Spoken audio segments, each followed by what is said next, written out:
The constant beeping of the machines was the only melody that echoed in the cold, sterile hospital room. John Miller lay motionless on the bed, his body an empty shell of what it once was. 6 months have passed since that fateful night, when the sound of tires screeching on wet asphalt was followed by a deafening crash and then, silence. Doctors said it was a miracle he survived. But surviving was different from living, and John was stuck in a limbo between the two worlds. That autumn afternoon, something changed. A spark of consciousness lit up in John's sleeping brain. His eyes remained closed, but his mind began to awaken slowly, as if emerging from the depths of a dark ocean. The sounds around you became clearer. The beeping of machines. The whisper of the air conditioning. And then voices. Familiar, but distorted by the emotion they carried. Sarah. John's voice screamed in his mind, recognizing his wife's soft tones. But the words that followed froze his newly awakened heart. How much longer do we have to wait? Sarah's voice trembled, a mixture of impatience and something else, something cold. The life insurance, the inheritance, everything is on hold while he sits here, breathing through these machines. Shock coursed through John's motionless body. Each word was a stab, piercing the fog of his coma with painful clarity. Patience, dear, a male voice replied, unfamiliar to John. Everything is going according to plan. Soon, you will have everything you deserve. John's heart sped up, the heart monitor picking up the subtle change. For a moment, panic threatened to overwhelm him. He wanted to scream, to open his eyes, to confront the betrayal unfolding around him. But something stopped him. A primal survival instinct whispered in his ear, be still. Pretend. Survive. With superhuman effort, John forced his body to remain still, his breathing steady. Tears wanted to form under his closed eyelids, but he held them back. Every fiber of his being screamed in pain, not physical, but an emotional agony that threatened to consume him. As the sun set outside, casting orange shadows across the room, John Miller made a silent choice. He would pretend. I would observe.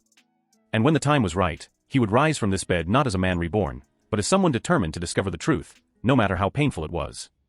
The constant beeping of the machines continued, masking the inner turmoil of a man who had just discovered that his life, his love, and his trust had been shattered while he slept.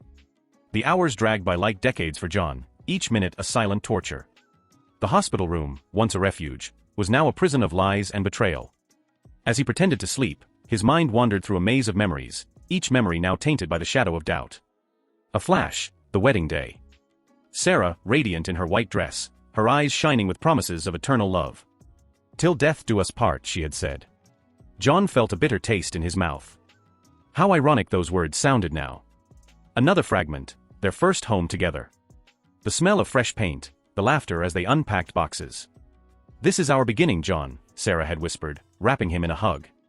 Now every happy moment seemed like an elaborate farce. The bedroom door opened, interrupting his thoughts. John's heart sped up, but he kept his breathing steady, his eyes closed. Mère. Millionaire. The soft voice of a nurse. I'm here to check your vitals. John felt gentle fingers on his wrist, the touch almost comforting amidst the chaos of his emotions. For a moment, he considered opening his eyes, confessing everything. But fear paralyzed him. Who could trust? The nurse sighed. You know, Mr. Miller, many say that coma patients can hear. I hope that wherever you are, you know that there are people rooting for you. A tear escaped, rolling silently down John's cheek. The nurse gently dried her, interpreting it as an involuntary reflex. Footsteps in the hallway. Sarah's voice. John tensed every muscle, fighting to keep up the charade. How is he today? Sarah asked, her voice a mix of concern and something else. Impatience? No significant changes, Mrs. Miller, the nurse replied. But keep hope. Miracles happen every day. Yes, of course, Sarah murmured, her voice distant. Can I have a moment alone with him? The door closed, and John felt Sarah's familiar scent approaching. His heart ached, torn between the love he still felt and the betrayal he now knew. Oh, John, Sarah whispered, her voice breaking. Why did things have to be this way? If you knew, if you understood. John fought the urge to open his eyes, to confront her right then and there. But something in her voice stopped him. There was pain there, real and raw. I never wanted it to be like this, she continued, her voice barely a whisper. But now it's too late to turn back. The sound of footsteps in the hallway made Sarah jerk away. The door opened again. "Sarah, darling, it's time for us to go," a male voice called. The same voice John had heard before, discussing the inheritance. "I'll be right there, Robert," Sarah replied, her voice suddenly firm and controlled. John felt Sarah's lips brush his forehead, a kiss that carried the weight of 1,000 secrets. "Goodbye, John," she murmured, and the sound of those words sent a shiver down John's spine. When the door closed, leaving John alone with his tumultuous thoughts, a certainty crystallized in his mind. He needed to discover the truth, no matter the cost. The man he was before the accident had died in that hospital bed. Who he would be now, only time would tell. The days dragged on in silent agony for John. Each visit, each whispered conversation around him, was a piece of the puzzle he desperately tried to put together. His body remained motionless, but his mind was buzzing with plans and theories. One afternoon, the routine was broken by a familiar voice. Dr. Simmons, his neurologist. "Mrs. Miller, we have good news," the doctor said, his voice filled with cautious optimism. "The latest scans show increased brain activity. John may be closer to waking up than we thought." John's heart raced, but he kept his breathing steady. Sarah's reaction, however, took him by surprise. "That's wonderful," she replied, her voice shaking slightly. "But doctor, after so long, what are the real chances of a complete recovery?" John felt the weight of the doctor's gaze on him. "Each case is unique, Mrs.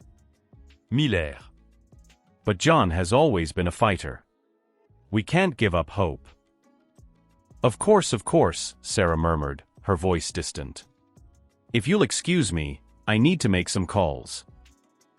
Sarah's hurried footsteps echoed through the hallway, leaving a heavy silence in the room. John struggled internally, torn between hope that his wife was genuinely concerned and fear of what these calls might mean. Hours later, John heard the door open again. The expensive perfume and heavy breathing betrayed Robert's presence before he even spoke. "Sarah told me about the exams," Robert said, his voice low and urgent. "That complicates things. Maybe it's time to speed up the process." A shiver ran down John's spine. "Speed up what, exactly?" "No," Sarah exclaimed, her voice a mix of fear and determination. "We've gone too far, Robert. If there's a chance John will wake up." "A chance?" Robert interrupted, his voice now thick with disdain. "And what happens to our plans if he wakes up? Do you think he'll just forgive and forget?" The silence that followed was deafening. John could feel the weight of the decision hanging in the air, his life literally in the hands of those he once trusted. "I need time to think," Sarah finally replied, her voice breaking. "Time is a luxury we no longer have," Robert replied coldly. "Make your choice, Sarah. Him or us." The door closed with a thud, leaving John alone with the crushing weight of the revelation. Their plan, whatever it was reaching a critical point. And John knew his window of opportunity to act was closing quickly. That night, as the hospital quieted, John made his decision. At the nurse's next shift change, when the hallway was momentarily empty, he would make his move. It was risky, possibly suicidal, but staying there, waiting for their fate to be decided, was no longer an option. With every fiber of his being, John braced himself. Years of military training, long forgotten, resurfaced in his mind. He catalogued every sound, every movement around him, waiting for the perfect moment. The clock on the wall said 11:45 p.m. Footsteps in the hallway announced the shift change. It was now or never. With a Herculean effort, John opened his eyes for the first time in months. The fluorescent light momentarily blinded him, but he didn't have time to adjust. With clumsy movements, he ripped the tubes and sensors from his body, ignoring the searing pain and the machine's blaring alarms. If you like stories like this, subscribe to the channel. New videos are coming out all the time, and you won't want to miss any of the excitement. Staggering, he stood up from the bed, his legs shaking under the weight used for so long. Every step was agony, but fear and adrenaline kept him going. As he crawled to the door, he heard alarmed voices approaching quickly. His heart was hammering in his chest, his breathing was labored. John knew that the next few moments would determine not only his future, but possibly his very survival. John's heart beat frantically as he dragged himself down the hallway, his legs shaking under the effort. The world spun around him, a confusing mix of blinding lights and distorted sounds. He could hear shouts and hurried footsteps approaching. "Escaped patient. Call security." A voice shouted in the distance. Panic threatened to overwhelm him, but John forced himself to continue. Each step was a battle against his own weakened body and the rapidly running out time. Turning a corner, he saw a service door. With one last effort, John threw himself at her, landing awkwardly in a dimly lit hallway. The smell of cleaning products invaded his nostrils, causing a nauseating dizziness. "Hey! Who's there?" A female voice called, startled. John looked up, meeting the startled gaze of a young woman wearing a cleaning lady's uniform. For a moment, they both stood frozen, staring at each other in shock. "Please," John whispered, his voice hoarse from disuse. "Help me. They're trying to kill me." The young woman's expression changed from fear to compassion. You're the man from 307, aren't you? The one who was in the coma." John nodded weakly, feeling his strength slipping away. I can't go back there. Please." The cleaning lady glanced nervously at the door, where the sounds of searching were intensifying. Making a sudden decision, she grabbed John's arm. "Come with me," she whispered urgently. "I know a place we can hide." With superhuman effort, John stood up, leaning heavily on the young woman. Together they crept down the service corridor, the sound of their pursuers echoing ominously behind them. "My name is Elena," the cleaning lady said as she guided him.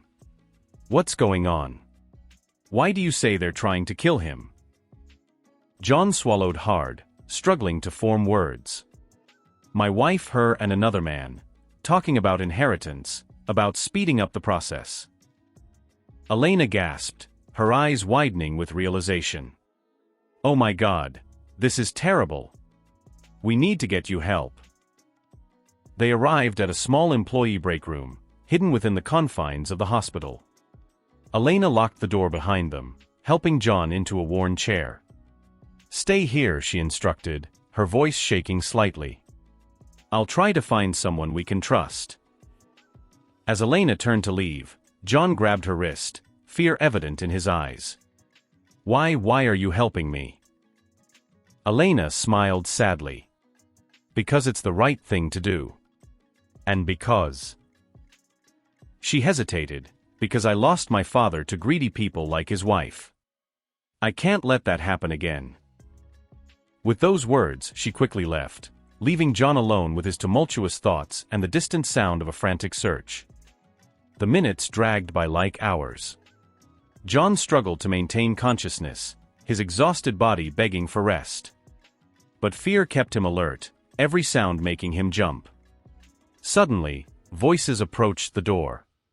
John flinched, desperately searching for something to defend himself against. The doorknob turned slowly. John's heart seemed to want to jump out of his chest. Who would be on the other side? Elena with help? Or Sarah and her accomplices, ready to finalize their dark plans? The door opened, revealing Elena accompanied by a middle-aged man wearing a doctor's coat. John felt a wave of relief mixed with apprehension. "John, this is Dr. Ramirez," Elena said hastily. "He's the hospital's chief medical ethicist. We can trust him." "Docteur." Ramirez approached cautiously, his eyes scanning John with a mix of professional concern and disbelief. "Mr. Miller, it's a miracle to see you awake. But we need to get you back for medical care immediately." John shook his head frantically, panic rising in his chest. "No. You don't understand. My wife, she..." "He thinks his wife is trying to kill him," Elena interrupted, her voice shaking. "Something about inheritance and speeding up the process." "Docteur." Ramirez's face hardened. That is a very serious accusation, Mr. Miller.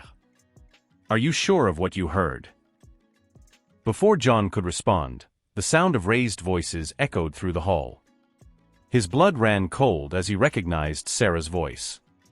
He has to be somewhere around here. Keep looking. The fear in John's eyes must have convinced Dr. Ramirez, who quickly closed and locked the door. We have to get him out of here, he whispered. There is an emergency exit at the end of this hallway. With help from Elena and the doctor, John stood up, his legs still shaking. Every step was agony, but fear drove him.